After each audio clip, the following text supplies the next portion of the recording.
So I think that is us live. So thank you very much for everybody attending this afternoon. So welcome to the 2024 St Sir Patrick Geddes lecture, held annually to advance Geddes thinking, but also to stimulate debate and discussion on key issues in planning. My name is Pamela Clifford and I am your Scottish RTPI convener for 2024, and probably a number of people on the call I've met throughout the year and hopefully meet you towards the other part of the year. Over the years that we've had some prestigious speakers, this year is no different. So welcome Kevin Gilday, who is going to give the keynote speech. Just a wee bit about, before I go on to sort of Kevin's background, a bit of background about Patrick Geddes, who is our father of modern town planning, but was a Scottish academic based in Edinburgh, and also author of Cities in Evolution, and he promoted a range of sympathetic redevelopment and conservation schemes the length of the Royal Mile. He was originally a biologist and sociologist who was engaged to design a plan for a new city for Tel Aviv.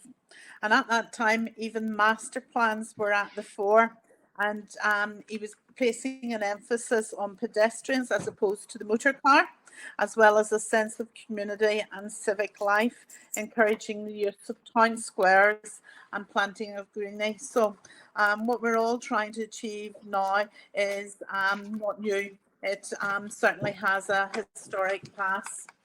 Turning now to our Geddes speaker, who will deliver this Sir Patrick Geddes lecture.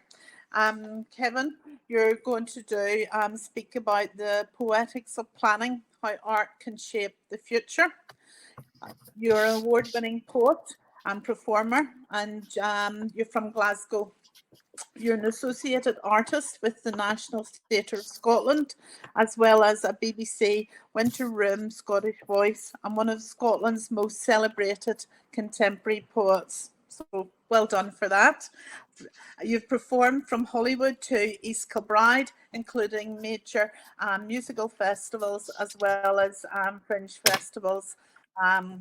We're looking forward to hearing what you're going to say today, your views on the important interlinkages between art and planning, and how one can help the other, as well as create great places for the future. So welcome again, Kevin, and over to yourself. Hi there, thank you very much, and thanks very much for that introduction, Pamela. Hello everyone. Thank you very much for joining me this afternoon at the lecture. First thing to say is that there are kind of chat and Q&A options that are part of the presentation today. So please, this is an interactive lecture. Please feel free to avail yourself of those and get into the chat and to comment on what's kind of being said, or to communicate with me directly there. The second thing to ask is, I hope you can all see the slides that are currently kind of on screen just now. If you can't, then please let me know and we'll try and rectify that. But yeah, we'll have a wee go at it anyway. So yeah, thank you for joining me today. I'm really privileged to deliver this year's annual Geddes lecture. But just to reiterate at the top, I am not a town planner. I am not one of you. I am an artist, primarily a poet, a theatre maker, and a performer. So I'm very much approaching this presentation from out with the confines of your industry and your expertise. But I really hope this alternative perspective might open up some new ideas or discussions that can be carried forward into your practice. Now, as a town planning lecture, this will be about as unconventional as it gets. So I hope you'll come with me in taking a bit of an obtuse poetic journey this afternoon. I'm going to kick off with a quote that I think about often. Poets are the unacknowledged legislators of the world. Percy Shelley. Now, when I first read that quote, dating from his 1821 essay, The Defence of Poetry, I'm not sure what he was defending that against, I immediately recognised the universal truth in it. Lots of important ideas about society, about equality, about how best to organise humanity were first floated in poetry. In fact, even in my own life, there are some hugely significant notions I heard first in a poem. Concepts that would become buzzwords for politicians 10 years later were first uttered by poets at sparsely attended open mics. Futuristic proclamations scribbled in notebooks soon become prescient predictions. Ideas are born on the page, sometimes even in the margins. And poets have a knack of being the people to bring these ideas into the world before they become mainstream. Now, for me, I think that has a lot to do with poetry's ability to be a reactive art form. It's short in structure, but has the ability to translate big ideas into a relatively small space of just a few lines of text. Poetry is often the most efficient vessel for a fledgling idea and a great starting point for something bigger. It's the ease with which poetry is written and its democratic principles that make it the ideal breeding ground for new concepts. Anyone can have a great idea and anyone can write a poem. So, if poets are the unacknowledged legislators, what does that make the town planners? I'm going to suggest that planners are the unacknowledged poets of the physical world. Bear with me here, but I think there's a few things that bind our two seemingly unrelated occupations.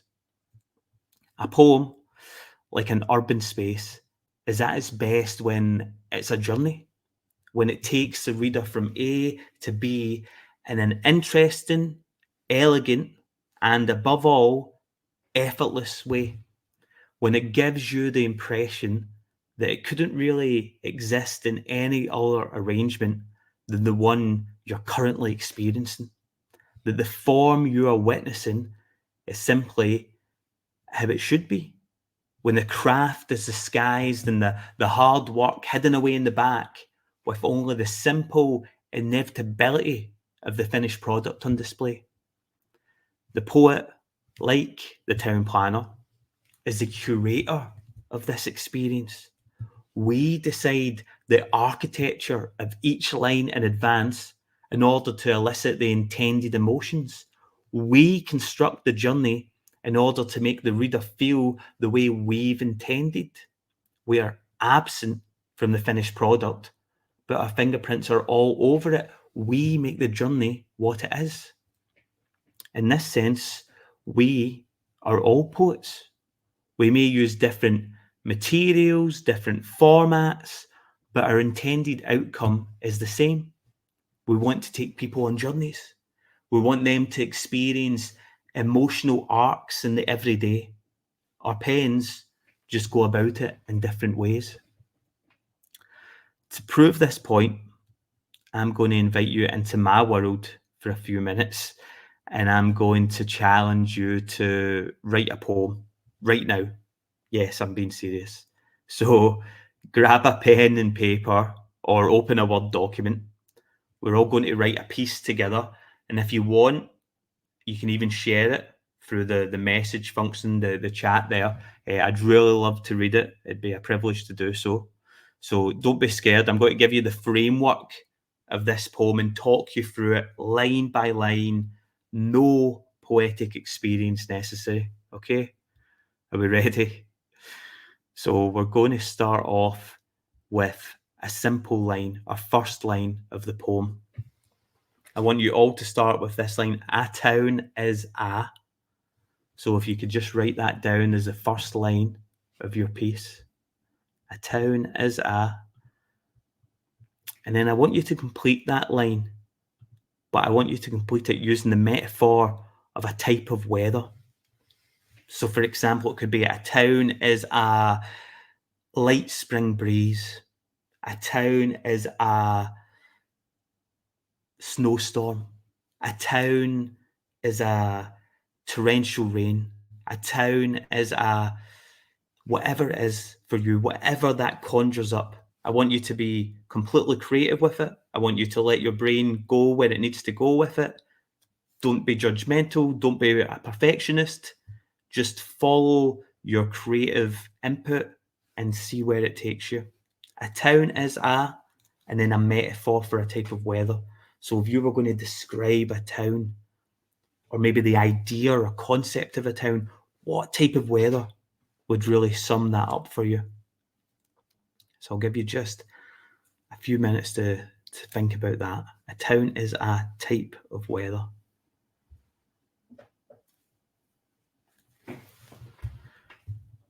And once you've got that, we're going to follow that idea again and go on to our next line. A type of food, a metaphor is a type of food. So a town is a type of weather, a type of food. The foods, I'm thinking something like a town is a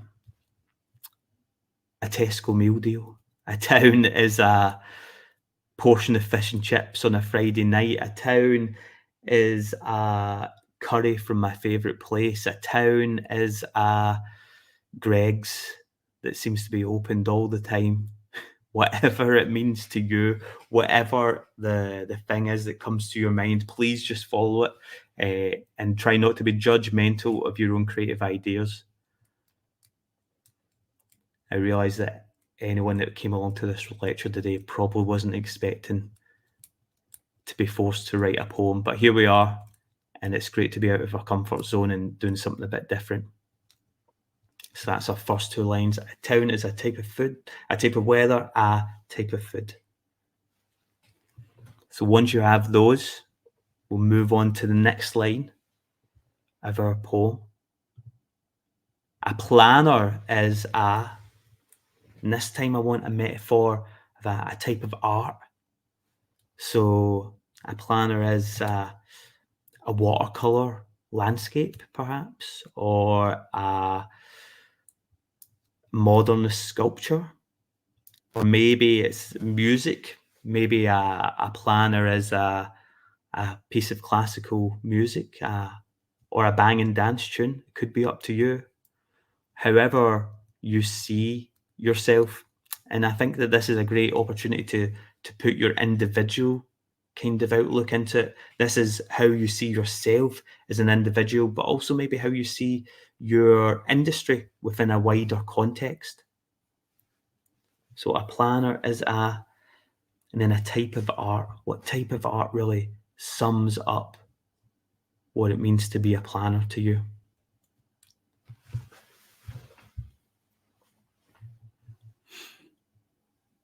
Okay. And please let me know in the chat if you're doing okay with this, or if you need any help, or if there's anything else that I can do for you. I think there's a chat and Q&A function on the side there. Okay, our next line after that. A type of nature, a metaphor for nature. So, I'm thinking about specifically, a forest of oak trees, a blooming flower, but maybe it could be something rough. Maybe it's a garden full of weeds.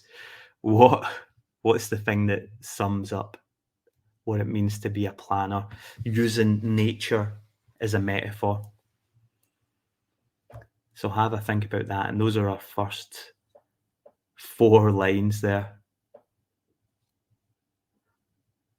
So a town is a type of weather, a type of food. A planner is a type of art, a type of nature.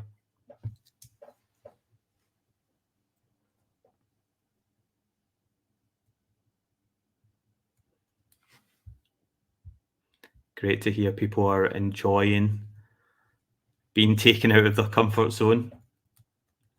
It's always a good thing to be reminded that we can be creative like this.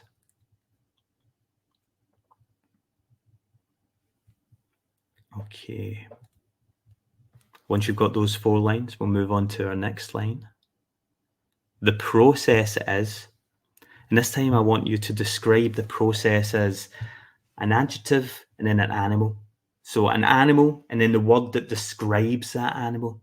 So I'm thinking about, a lazy dog or a content kitten, anything like that.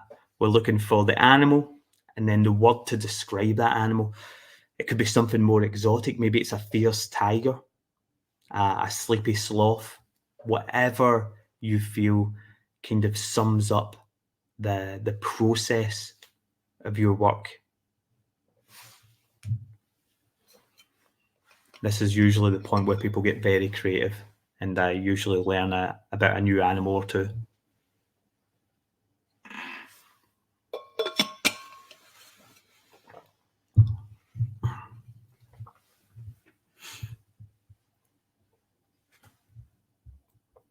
Okay.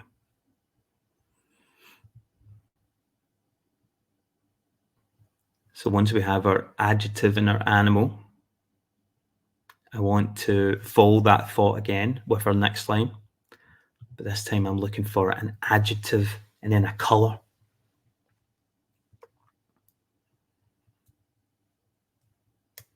So something like, it could be something very kind of traditional, like a sky blue or a vibrant green. But maybe you might want to think outside of that comfort zone yourself, maybe a glamorous gold, or maybe it's a kind of gunmetal grey. Maybe it's something a bit more stark. Maybe the process feels like that to you. It really depends on the way that you are interpreting how you feel about the work. And what's so interesting about this, I think, is that, everyone who's participating in this, however many people are kind of online just now, part of this lecture, they are all going to come up with different pieces. I would put money that there's no 2 poems that are going to be alike in any way of everybody that's contributed to this. And I feel like that's, a testament to our individuality and our unique lived experiences. So, yeah, I think it's always a pretty amazing thing to remind ourselves of that. So there we go. We've got a town as a type of weather, a type of food. A planner is a type of art, a type of nature. The process is an adjective animal, an adjective colour.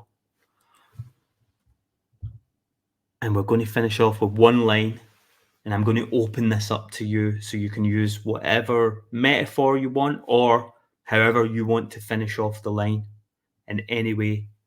But I simply want to say the outcome is, and I want you to finish that. That's the last line of the poem. So whatever you want to say at that point, the outcome is, and then just let it kind of tie itself up and reach that denouement in whatever way you think is best. So this is a chance for you to be as poetic or as kind of stark as you want to be. So this will be very much reflective of your own writing and creative style.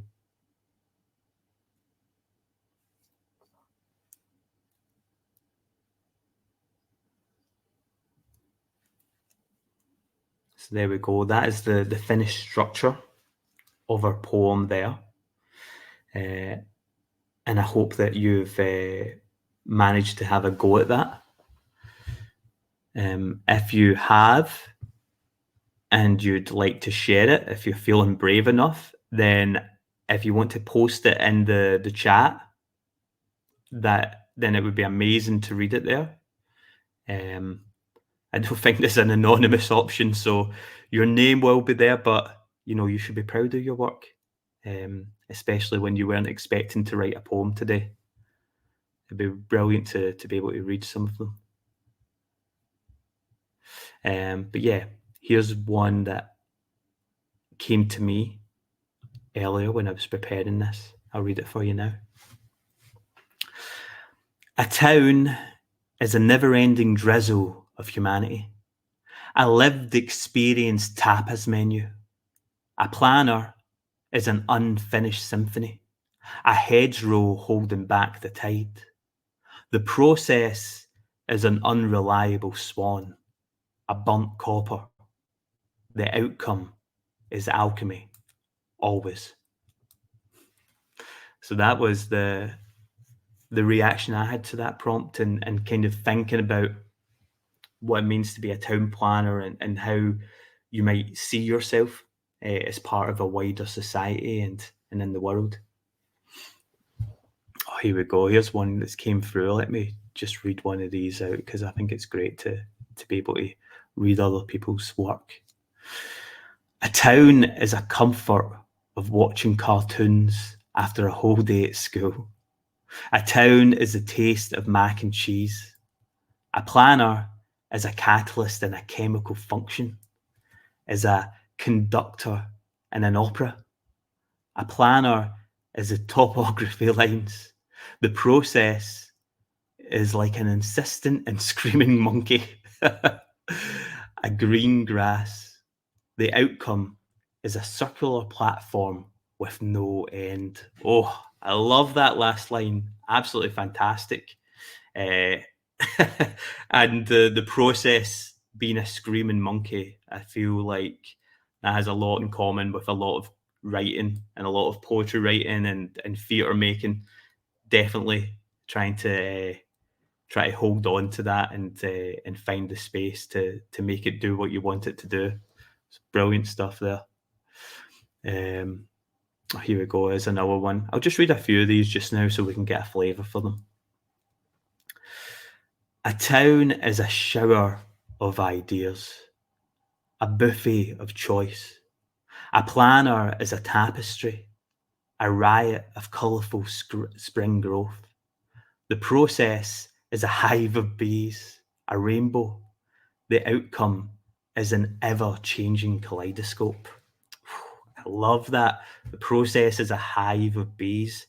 Just that feeling of industriousness there, and everyone doing their part and it becoming part of something bigger. Yeah, fantastic stuff. Okay, I'll get another one through here. Let's try.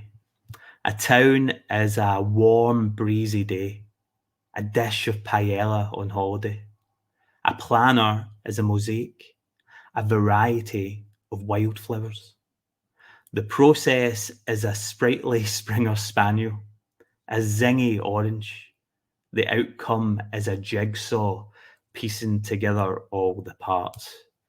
I feel like that's a really relatable metaphor for the outcome. It's like it's never quite finished. It's just putting that together. It's the construction of it. Yeah, beautiful stuff. So I'll just read one more of those and then we can move on. But please keep on posting them in the chat. It's absolutely fantastic to see this outpouring of poetry. So here is our last one for us before I move on. A town is an autumn mist, a serving of honey on toast. A planner is a lost old master, a cherry tree. The process is a hidden fox, a violent red. The outcome is reached through a thicket of thorns. Beautiful imagery at the end there.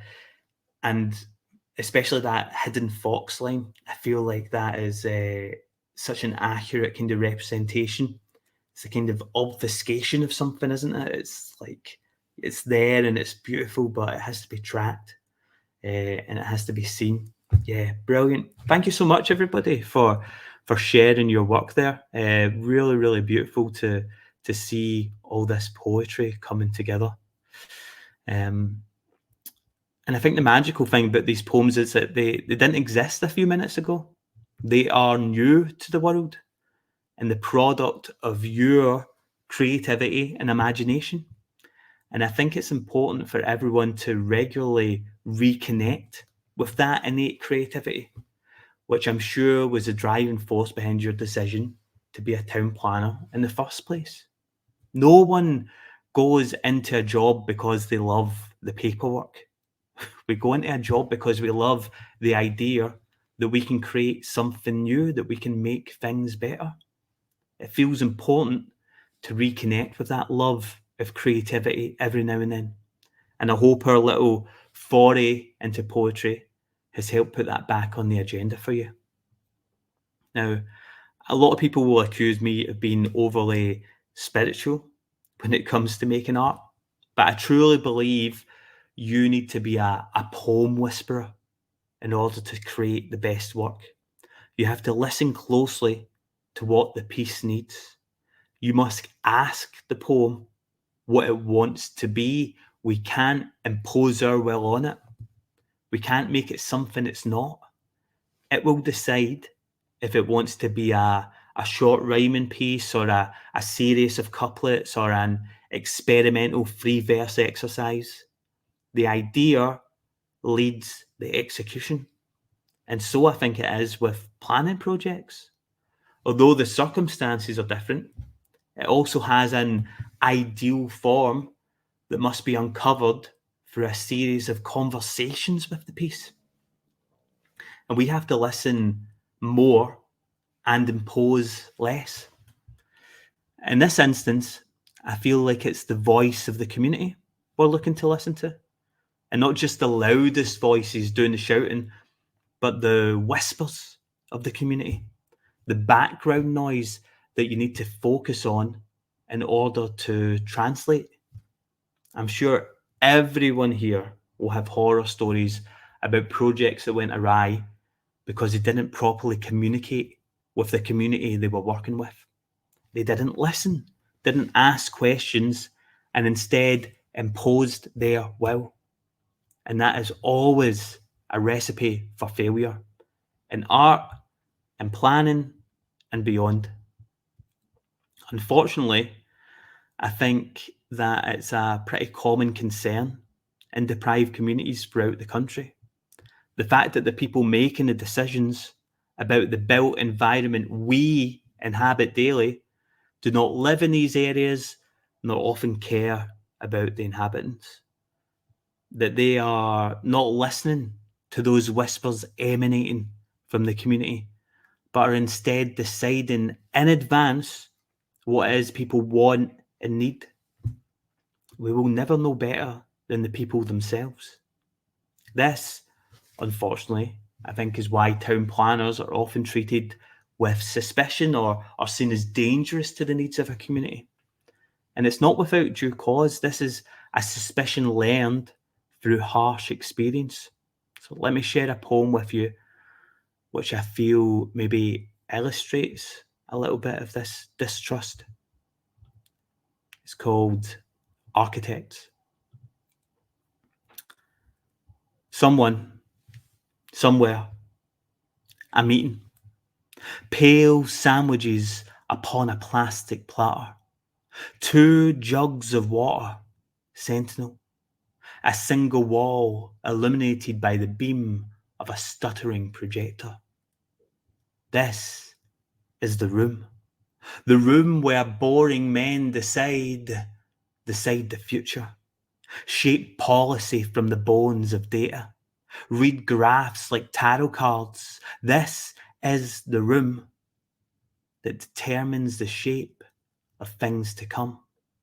The boring men who decree the end of history.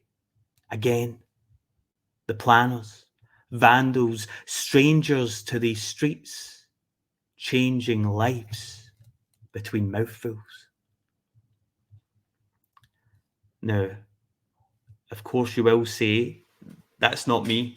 And I'm entirely sure it's not. I'm sure none of you are boring. But the fact remains that it is someone, and it has been someone throughout history. I just need to look out my window to see the effects of bad planning. I live in Springburn, North Glasgow, an area that has been decimated by the legacy of poor planning decisions taken by people who didn't listen to the needs of the community, but instead what they wanted to impose on it.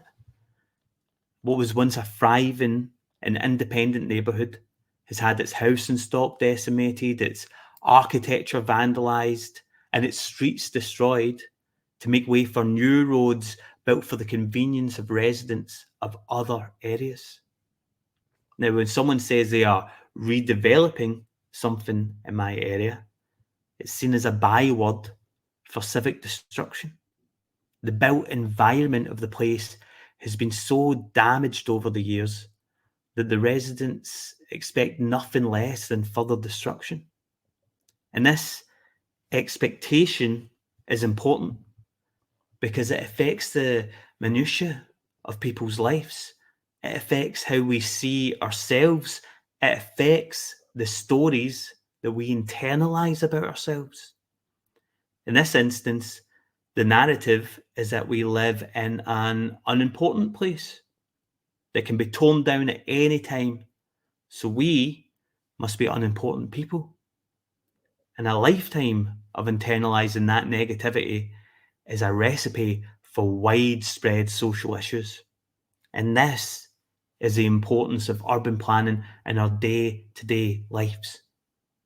I say all this as someone who is outside your industry, who does not understand the various overlapping processes that lead to decision making.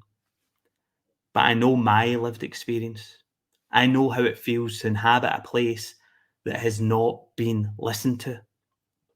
I know the severity of existing in an environment that has seemingly been put together without any thought for the people who live amongst it.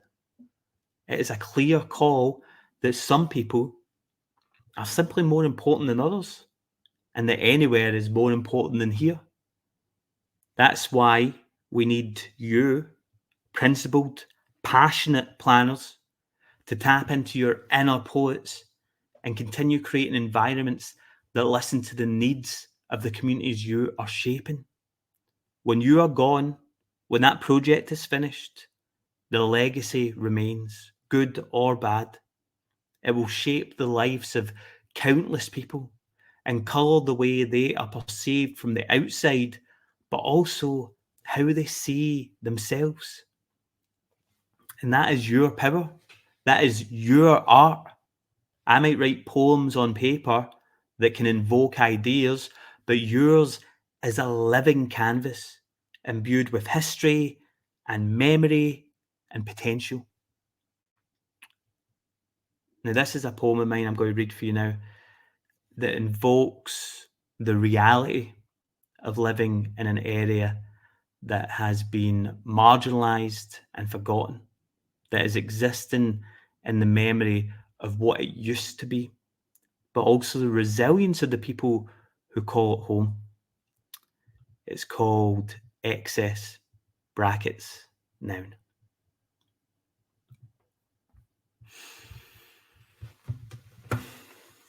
We have too much round here, an excess in these parts, more than our fair share and enough to spare. Mortality. It seeps from our taps, a slow dancing poison, climbs perilous out the window of the high flats, dives for fagged outs outside the shopping centre, a surplus of this mortality. This city breathes it in, a profusion of cessation.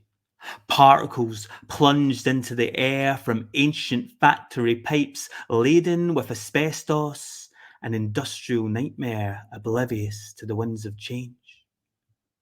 Down the road, they have just enough, but here we are inundated.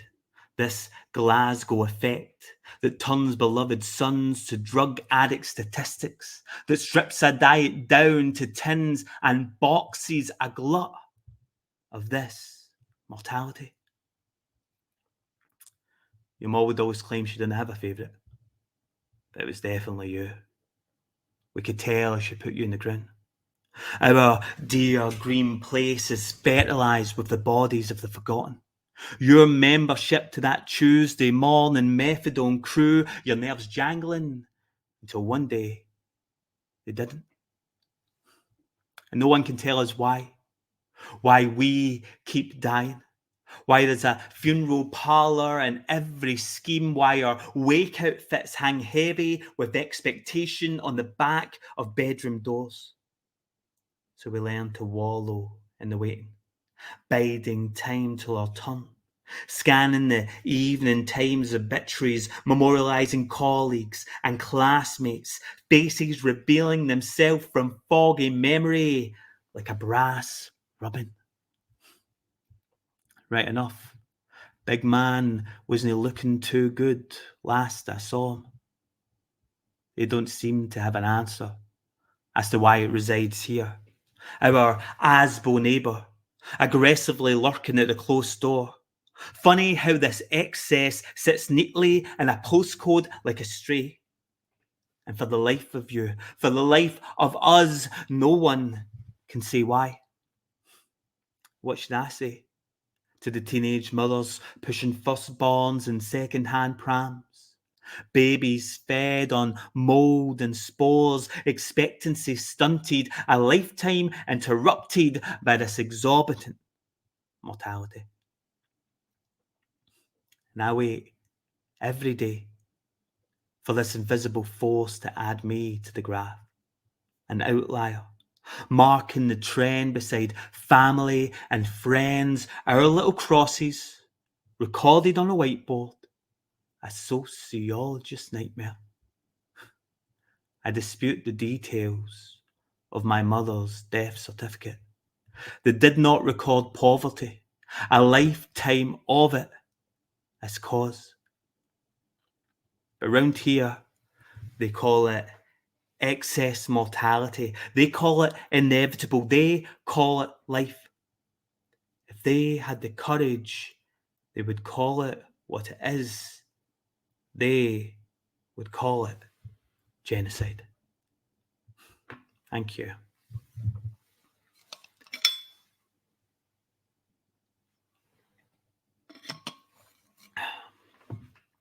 Now, I appreciate that's a heavy poem to be performing during this lecture, but it's real. It reflects real life and people's day-to-day lived experience. This is, in many instances, the canvas you are working with. Areas that have been neglected, left to rot on the edges of society. These are the places that need innovative and artistic thinking the most. These are the neighbourhoods that require bold ideas, the kind that might start off life as a line in a poem. It seems to me that planning is an art form obscured by bureaucracy. It's a sculpture hidden by paperwork. And I get this is the nature of these projects, complex, full of stakeholders, but at the bottom of it, there is still art in the design. There is a beauty in what is chosen and what is omitted. And I truly feel you should see yourselves as artists. You should consider yourselves the poets of the physical world because you're shaping that emotional journey from A to B. So, what can we learn from art? What can we learn from art that can help us create great places in Scotland? I think the first thing we can take is perspective. Or more accurately, that it's not fixed. And it's always useful to see things from another angle. No matter what we do in life, we can get stuck in routine. We can find ourselves completing tasks by rote. Thinking artistically about a task or problem gives us the potential to see it in a new light and approach it from a different direction. And that is because art is free from the shackles of the everyday. It allows us to see the world in unusual terms. When you are reimagining a space, you're often hemmed in by budgets, mandates, expectations, but the word imagining is still in there, and it's still your privilege to imagine things differently. And that is an artistic pursuit.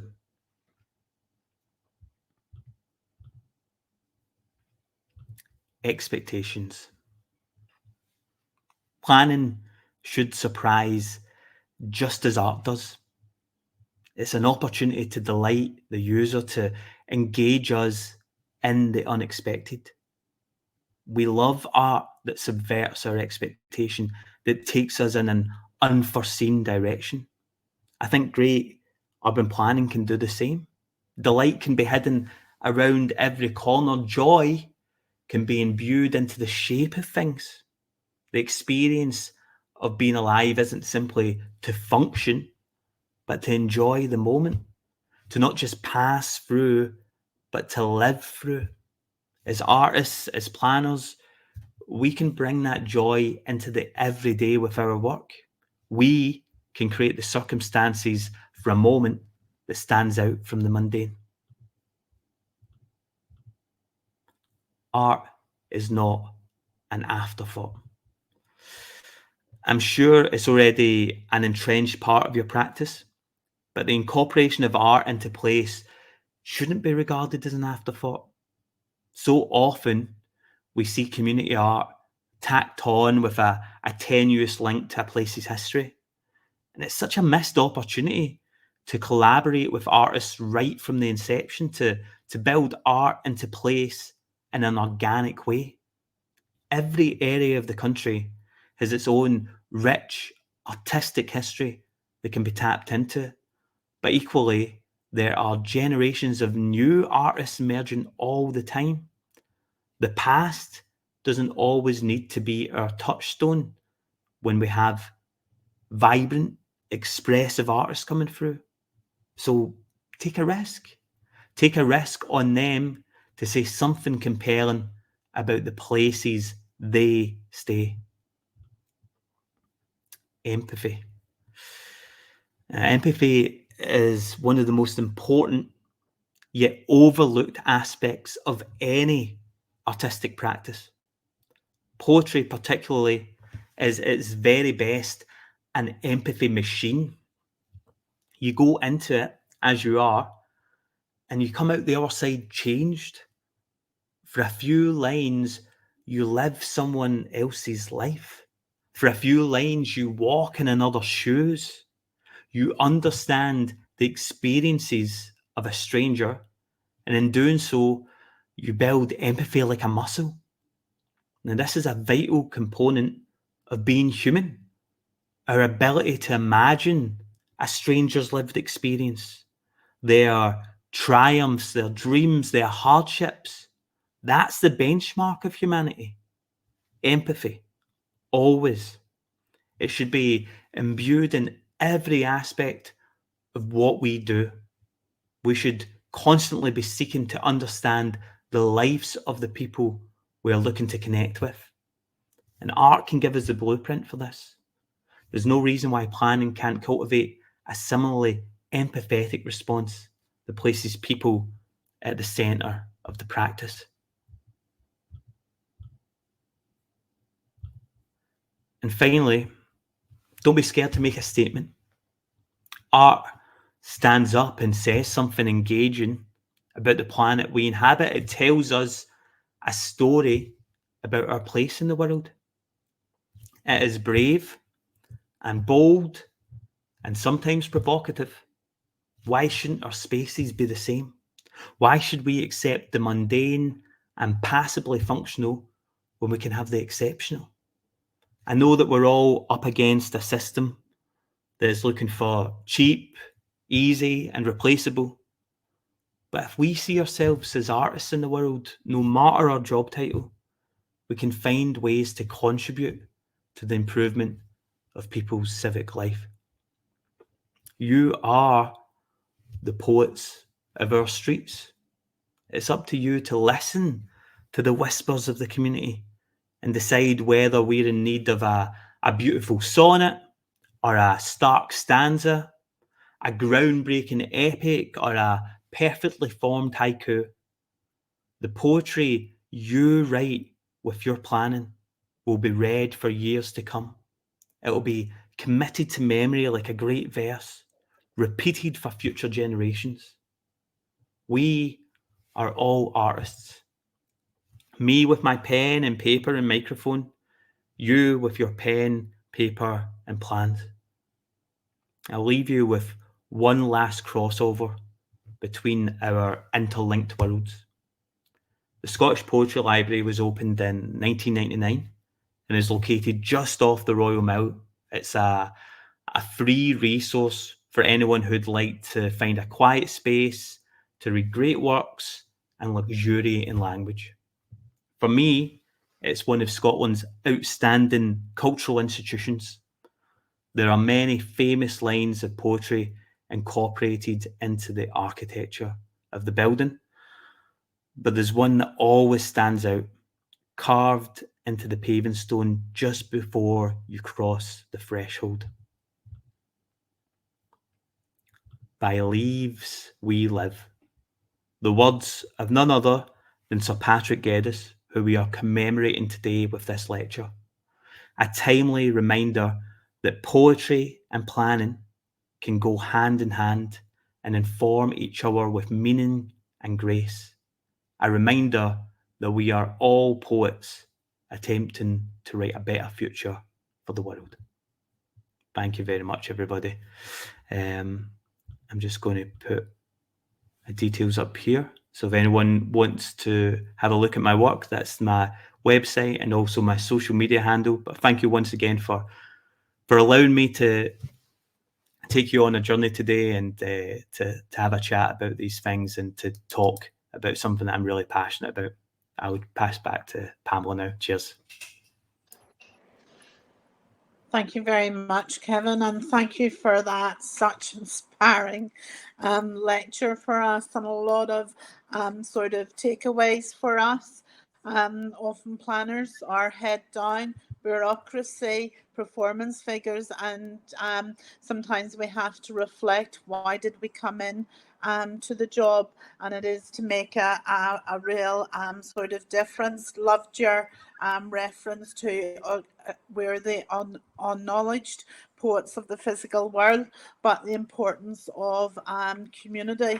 And some of the things I strongly believe in: be bold, be brave, be provocative as well, which is great, as well as the skill of empathy. That is such a powerful skill. Now we have a few sort of questions in the chat. So yeah, I'm just having a wee look to see what we've got here. Obviously you've shared the poetry, which really, I would say, as planners, have pushed us out of our comfort zone, but something that maybe we need to do much more to get back to the roots of why we're here.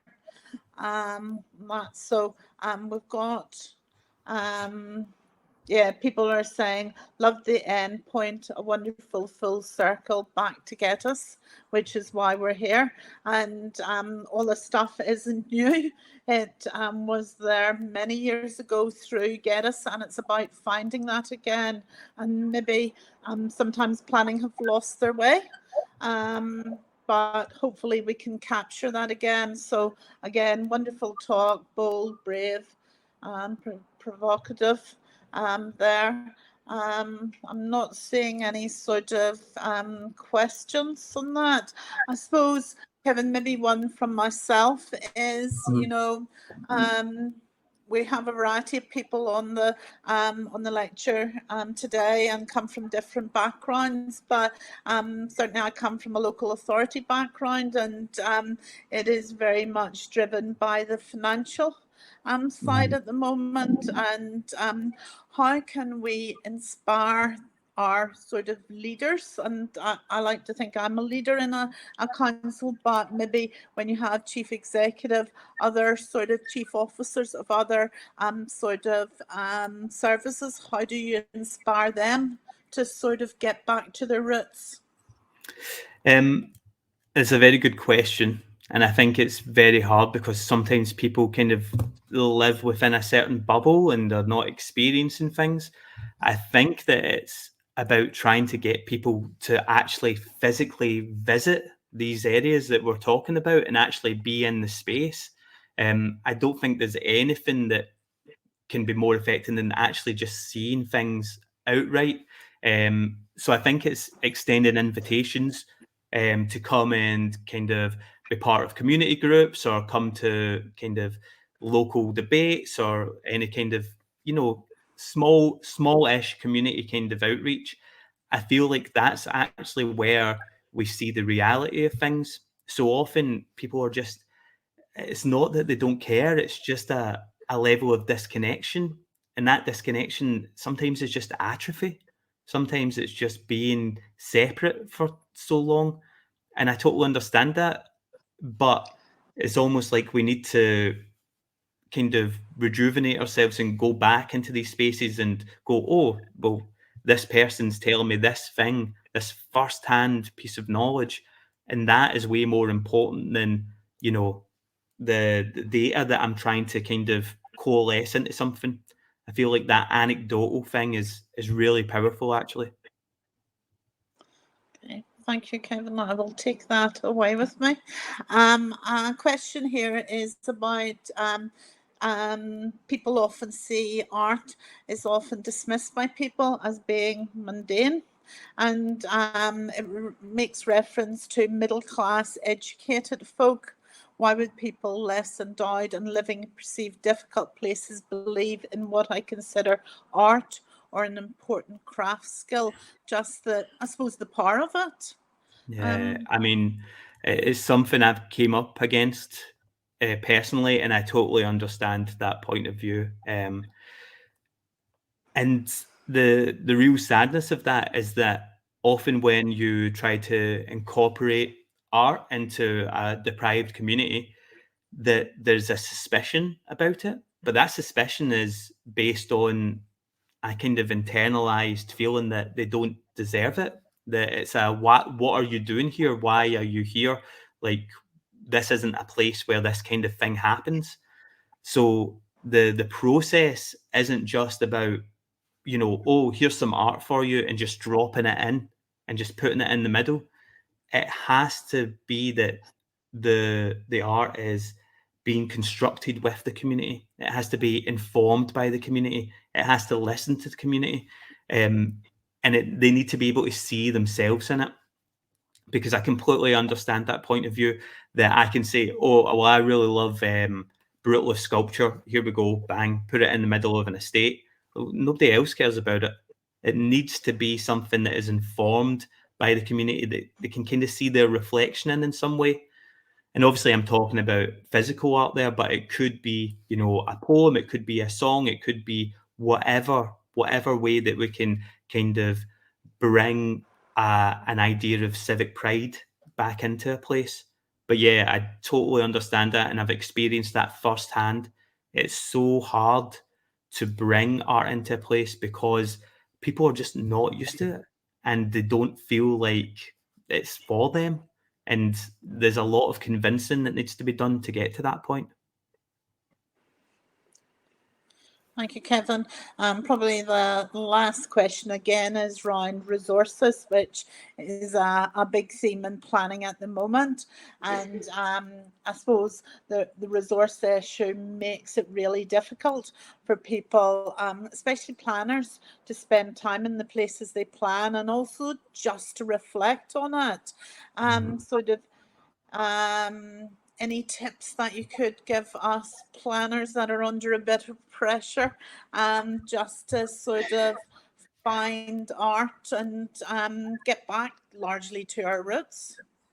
I think that's a really hard one as well because I completely understand.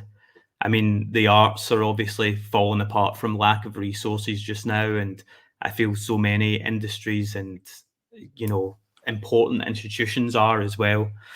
And I don't think there's any quick, easy answer to that. I think it's about how you see yourself, and I think it's about trying to hold yourself with a different perspective and seeing yourself as, you know, that idealistic young artist that we all were at some point, and trying to hold on to that.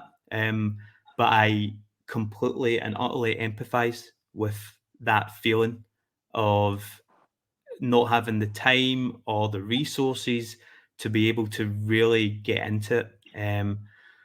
And, you know, I hope it's something that changes in the future. I hope it is something that we have more resources, both in the arts and town planning, to do our jobs to the best ability that we can. But yeah, I totally understand how hard that is just now to be able to find the space, both physically and also in your brain, to be able to see things from a different perspective. But if anything, I would say try something like today, surprise yourself, do something outside your comfort zone, write a few lines of poetry, try and express what it is you're feeling in the world and what it is you're feeling, even if that feeling is frustration that is born of this lack of resource. I feel like sometimes that can be the starting point for something great. So I suppose my only advice would be let it out. Thank you, Kevin. I think we're coming to the end of this lecture. I do have Steve Haduksky, who is from the Geddes Foundation, who's going to give the thanks. I believe that Steve has a background previously working in City of Edinburgh Council, so again understands the sort of pressures and issues that planning is dealing with. But over to yourself, Steve, for the thanks to Kevin. Thank you. Well, that was a very different lecture this year. Geddes would have loved it. He liked taking people out of the comfort zone, and he described himself as the little boy who rings the doorbell and runs away. He's known for his sort of conservative surgery approach, but it wasn't to do with nostalgia. It was because he felt the existing surroundings, however run down they were, had elements of the spirit of community that lived there within them that was worth keeping. He commissioned artworks, murals, paintings, and so on. He had a go at being a poet. To be honest, he wasn't a great poet, but he at least had a go at it. And he was very much into dramatics, including things like his Masks of Learning, involving huge masses of local people, which even in Douce, Edinburgh, he managed to get people to participate in, as well as in India and other places. And basically, he saw the creative arts having a social role to educate and beautify, something I think that planning lost a little bit with the domination of engineering sociological solutions, which led to an easy slide into the sort of imposed ideas, the kind of government approach of we know what is good for you, resistance is useless sort of idea. So I think the elements, Kevin, that you've been bringing out today are something for us to really try and get back into things, a community-led artistic impact, not just as an afterthought, but as something that we should really be trying to ensure is built in right from the beginning. And so I think we can all go off and try and be bold and brave and provocative for the next year or so. And thank you very much for an excellent and stimulating lecture. Thank you. Thank you again.